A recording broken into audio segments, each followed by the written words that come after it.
I found the lease agreement in my sister's name, the same afternoon she told me to stay in my lane. It was sitting open on the shared family laptop, the one I'd bought 3 Christmases ago and left at my parents' house so everyone could use it. The document was a commercial lease for a boutique event planning studio in Scottsdale, Arizona, 1,400 square feet, 12-month term, monthly rent of $3,200, and listed as the financial guarantor, me. I hadn't signed anything, I hadn't been asked. But there was my name, Audra Lynn Beckett, typed into a PDF that had already been sent to the property management company. I sat there for a long moment with the hum of the refrigerator in the background and the smell of my mom's old lavender candles still somehow in the walls of that house. Then I closed the laptop, picked up my keys, and drove home. I didn't say anything that night. I needed to think. Let me back up, because this didn't start with a lease agreement. This started 11 years ago, when my sister Megan was 17 and I was 22, and our dad lost most of his retirement savings in a bad investment. Our parents never recovered financially, not fully. Mom picked up a second job at a dental office. Dad started driving for a delivery service on weekends. And I, the oldest, did what oldest daughters in struggling families tend to do. I stepped in. I paid for Megan's college application fees. I co-signed her first apartment lease when she was 20. I covered 3 months of her rent when she lost her job during the pandemic and her landlord threatened to evict her. I lent her $4,000 to buy a reliable car when hers died on the freeway. I never kept a running total because keeping a running total felt cold, felt transactional, felt like the kind of thing that turns sisters into strangers. So I didn't. I should have, Beck. Megan had always been the creative one, the one who decorated every birthday party like it was a styled photo shoot, who remembered everyone's aesthetic preferences and somehow made dollar store streamers look expensive. She had real talent. I believed in her genuinely. When she started doing small events on the side, birthday parties, baby showers, a few corporate lunches, I was her loudest cheerleader. Then she met Brandon. Brandon Fisk came into her life about 3 years ago. He was 34, worked in sales, drove a lease he talked about like he owned it, and had the kind of confidence that fills every room he enters right up to the ceiling. He was charming in the way that makes you feel seen and slightly uneasy at the same time. I could never put my finger on why exactly he made me cautious. He was never outright rude to me. He just had this way of looking at me like he was calculating something. Megan was in love, completely, recklessly in love. I wanted to be happy for her, and most days I was. They got engaged 14 months ago, and I threw her an engagement party out of my own pocket. Catered appetizers, a flower wall, a custom neon sign that said Megan and Brandon. It cost me just over $1,100. I didn't mention the cost, not once. What I didn't realize was that the engagement party was being watched, not enjoyed, watched, by Brandon, who was absorbing it all with the quiet focus of someone assessing inventory. About 2 months after the engagement, he started dropping ideas into conversations. Megan's so talented, she should really be doing this full time. If she had a real studio space, she could charge 3 times what she's charging now. The problem is, she doesn't have the startup capital. If she had someone backing her, she could really take off. He never asked me directly. He just said these things near me, the way you leave bait. And I, like someone who had not yet learned to recognize bait, started asking questions. That was my first mistake. By November of last year, we were having a family dinner. Me, Megan, Brandon, my parents, and by dessert the conversation had somehow turned into a presentation. Brandon had brought printed pages. Actual printed pages with projected revenue charts and a neighborhood analysis for a commercial district in Scottsdale. He laid them on the table next to the pumpkin pie. Megan looked at me with those eyes she's had since she was 4 years old, the ones that have always been able to make me feel like I am her whole world and her only option simultaneously. "I know it's a lot to ask," she said, "but you're the only one I trust." I didn't say yes that night. I said I'd think about it, But I also didn't say no, and everyone at that table, including me, knew what that meant. Over the next few weeks, Brandon took over the conversations entirely. He emailed me articles about small business success rates. He texted me links to the Scottsdale property. He called me once, I want to note, to answer any questions I might have, and spent 40 minutes talking without ever actually answering anything. He had a way of making you feel like asking for clarity was a sign of limited imagination. The number he needed from me was $18,000. That was the security deposit and first 3 months of rent, plus a cushion for initial supplies and marketing. He wanted me to write a check and also serve as the financial guarantor on the lease, so Maiden could qualify. I work as a senior lab technician at a diagnostics company. I make decent money. I've been careful with it. I have a 401k. I rent a modest apartment. I drive a 5-year-old Subaru. The $18,000 would have hurt, but it wouldn't have broken me. And I kept telling myself that's why I was the one who could do this. Because I could afford to help, and Maiden couldn't help herself. Because that's what family does. I wrote the check in January. The studio lease was signed in February. Maiden named the business Bloom & Co. and had a logo designed within a week. She posted it everywhere: Instagram, Facebook, a new website Brandon helped build. She bought a flower chandelier for the studio ceiling. She bought a custom reception desk. She hired a part-time assistant before she had a single paying client. I asked about it gently one afternoon. Just, "Hey, how's the client pipeline looking?" Brandon answered. He was always the one who answered. "It takes time to build momentum. You don't understand how creative industries work." I let it go. By April, Maiden had hosted 4 events out of the studio. 4 in 3 months. She was talented, the photos were beautiful, the clients were happy, but 4 events wasn't paying rent. I knew the numbers. I'd seen the lease.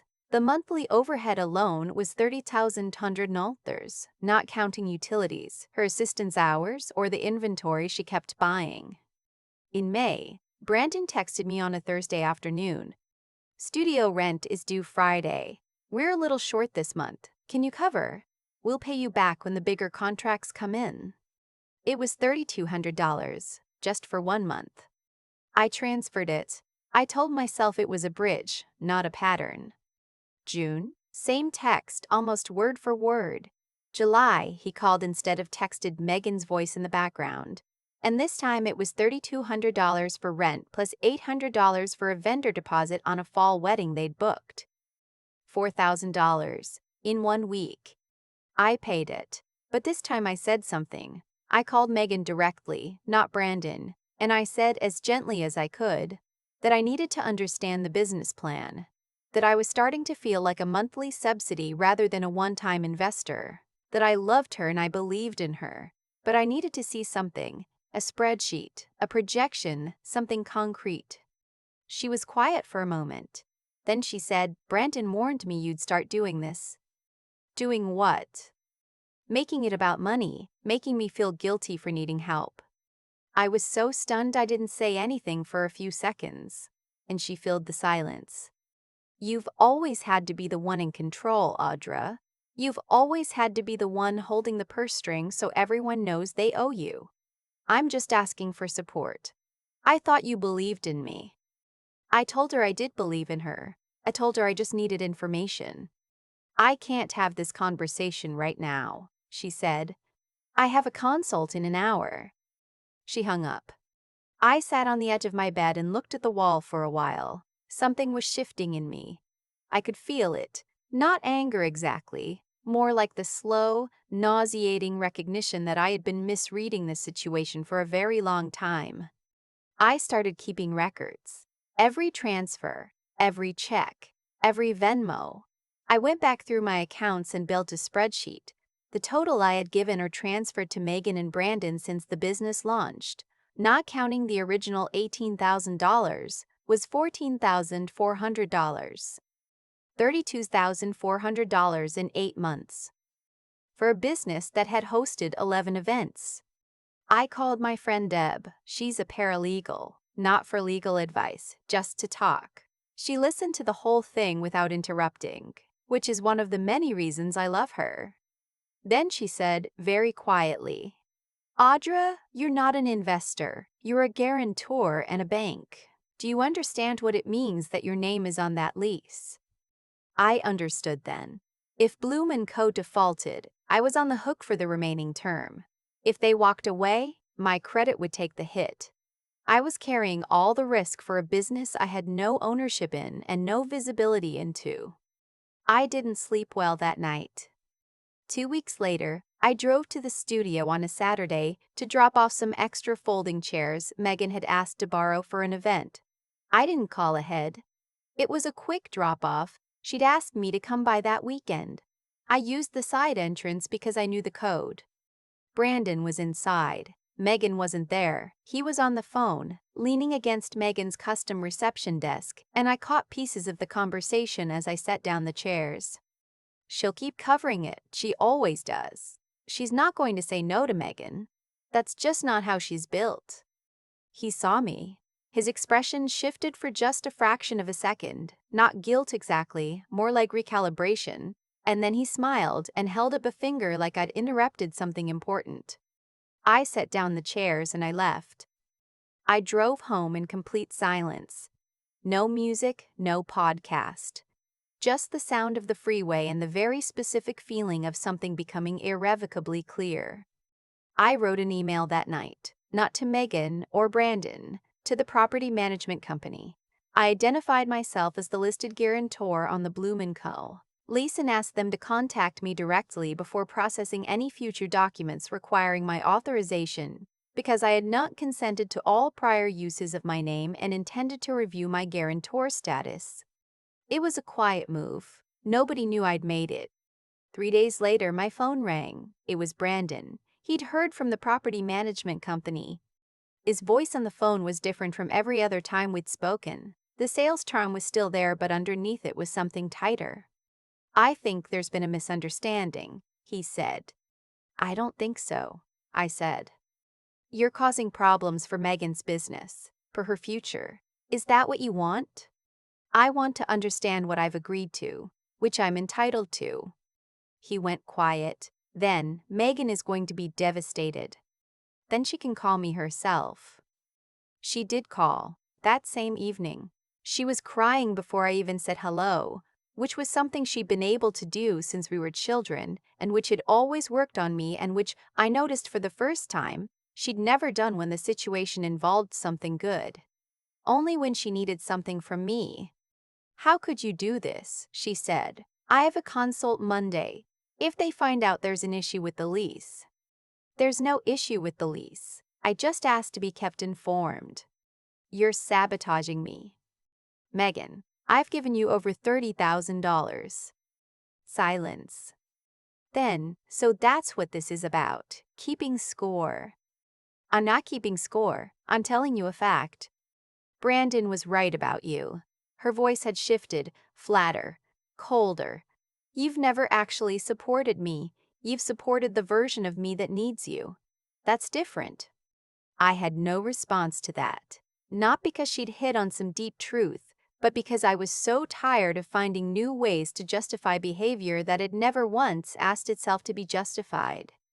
I need you to remove your name from the lease, I said. Dead silence. You can't do that, she said. I can. I can formally withdraw my guarantor status with 30 days written notice. That will tank the lease. We'll lose the studio. I know. Audra, her voice broke. Please. Everything I've built. Everything I paid for, I said, and immediately felt the truth of it settle into my chest. She hung up. The next 72 hours were the worst. Brandon sent 3 texts, first conciliatory, then frustrated, then a final one that said I was jealous of Megan's success and always had been. My mom called me, clearly coached, and said she just hoped I'd think about what I was doing to the family. My dad texted that he loved me and stayed out of it, which I appreciated more than he probably knew. I submitted the formal withdrawal of my guarantor status on a Wednesday morning. 30 days written notice, sent certified mail and via email to the property management company. I CC'd Megan. I also contacted the bank to flag the account connected to Megan's business for no further automatic transfers, because I'd set one up when she first launched, and I should have canceled it months ago. Then I waited. Megan had 30 days to either find a new guarantor or negotiate with the property management company. I honestly didn't know what would happen. Part of me hoped they'd find a solution. Part of me was so numb by then that I couldn't make myself care the way I once would have. On day 19, the property management company informed me that, without a replacement guarantor, they would be terminating the lease at the end of the 30-day notice period. The security deposit, $6,400, would be applied to the final month and early termination fee. Megan and Brandon would walk away with nothing. I found this out through a forwarded email. Megan had been CC'd on the property management company's message to me, and she forwarded it to my personal email with no text, just the forwarded chain. That was the last communication I received from her for a long time. The studio closed on a Thursday in October. I know because Deb drove past it and texted me a photo. The windows were dark, the flower chandelier gone, the custom reception desk nowhere in sight. They'd cleared it out. The Bloom & Co. Instagram posted nothing. It just went quiet, the way things do when there's no good story to tell. I didn't feel triumphant. I want to be honest about that. I felt sad in a way that didn't have a clean shape. Sad for the talent Megan genuinely had. Sad for the version of our relationship that might have existed if no one had ever introduced Brandon Fisk into it. Sad for the way money has this particular ability to reveal exactly who people are when they think they can afford to be. My credit was fine. My guarantor status had been formally removed before any default occurred. Financially, I came out of it okay. Emotionally, I was something else. My coworker Petra, we'd been friendly for 2 years but became actual friends around this time, started checking on me. She'd drop by my desk with terrible vending machine coffee and just sit there, not saying anything that required me to perform okayness. My friend Deb started a standing Saturday brunch that became the best part of my week. My cousin Elaine, who lives in Denver and had been through something similar with her own family, texted me one night, "You didn't destroy anything. You just stopped holding it together yourself." I printed that out and put it on my refrigerator. My dad called me 2 months after the studio closed. "Just to check in," he said. We talked about nothing important for a while. His fantasy football league, a documentary he'd watched, the weather in Scottsdale turning finally. And then he said, kind of quietly, like he'd been deciding whether to say it the whole call, "I'm sorry I didn't do more. I saw what was happening and I didn't know how to step in." I told him it was okay. It wasn't entirely true, but it was mostly true, and mostly true felt like enough. Megan and I haven't spoken since October. I've written her about 4 texts in my head, different versions, different tones, and sent none of them. There's nothing I need her to understand badly enough to start that conversation right now. Maybe someday. Maybe when whatever Brandon Fisk is to her becomes something in past tense. What I know is this. I spent 11 years believing that loving someone loudly meant saying yes. I thought my willingness to absorb cost, financial, emotional, personal, was proof of how much I cared. But it wasn't love I was practicing, it was audition. I was auditioning to be needed, because being needed felt like belonging, and somewhere along the way I confused the two. I am 31 years old. I have a 401k that is mine, an apartment that I like, friends who show up without being asked, and a father who called just to say sorry. I have a spreadsheet I never wanted to make, and a certified mail receipt I'll keep for 7 years, and a sister who may or may not find her way back to me. I have a lot, actually. The lavender smell in my parents' walls, Deb's terrible Saturday coffee, my cousin Elaine's words on my refrigerator. It turns out chosen family isn't a consolation prize for the family you lost. Sometimes it's just, finally, the right room. I used to think generosity was measured by how much you could absorb without complaining. That the quieter you were about the cost, the purer the love. I believed that for a long time, long enough to hand over $32,000 and call it family. What I know now is that I wasn't being generous, I was being convenient. There's a difference, and it took me longer than I'd like to admit to see it. Generosity comes from a place of wholeness. You give because you have something real to offer, and the other person is genuinely trying to build something. What I was doing was different. I was giving to avoid a harder conversation. I was giving because I didn't yet trust that my love for Megan would survive my saying no to her.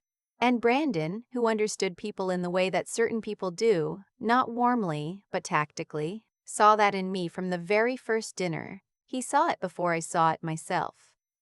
That's not a comfortable thing to admit, but I think it matters. Because the thing about actions and their consequences is that they rarely announce themselves in advance. I didn't see a single warning sign when I wrote that first check. I saw my sister's talent. I saw an opportunity. I saw myself as someone who could make a difference, which felt good, which is, I think, exactly where the trouble started. When helping someone starts to feel like it's doing something for you, it's worth asking who you're really serving. I had to develop a different kind of honesty with myself. Not the easy honesty of saying I'm a generous person. That one came naturally, maybe too naturally. The harder kind, sitting down with a spreadsheet at 11 o'clock at night and letting the numbers tell me something I didn't want to hear. Looking at $32,400 and understanding that I had allowed it to accumulate because clarity felt less important to me than being needed. That took real intellectual courage. The willingness to look at your own decisions without softening them, without the comfortable story you've been telling yourself. And then, and this is the part that surprised me, there was what came after the clarity, because knowing the truth and acting on it are not the same thing. I knew for weeks before I sent that certified letter. I knew when I heard Brandon on the phone and watched his face recalibrate. Knowing wasn't the hard part. The hard part was sitting with Megan's tears on the phone and not letting them move me backward. The hard part was enduring my mom's call, my own guilt, the silence from people I loved, and staying with the decision anyway, not out of stubbornness, out of something quieter and steadier than that. A commitment to my own life that I had not previously understood I was allowed to have. Megan had real talent. She still does. I hope someday she uses it with someone in her corner who isn't counting what it costs them to be there. And I hope, genuinely, that she finds her way back to me when Brandon Fisk is past tense. Until then, I have Deb's terrible coffee. I have Elaine's words on my refrigerator. I have a 401k and an apartment I like and the knowledge that I finally, at 31 years old, stopped auditioning to be loved. That's not a small thing. That's everything.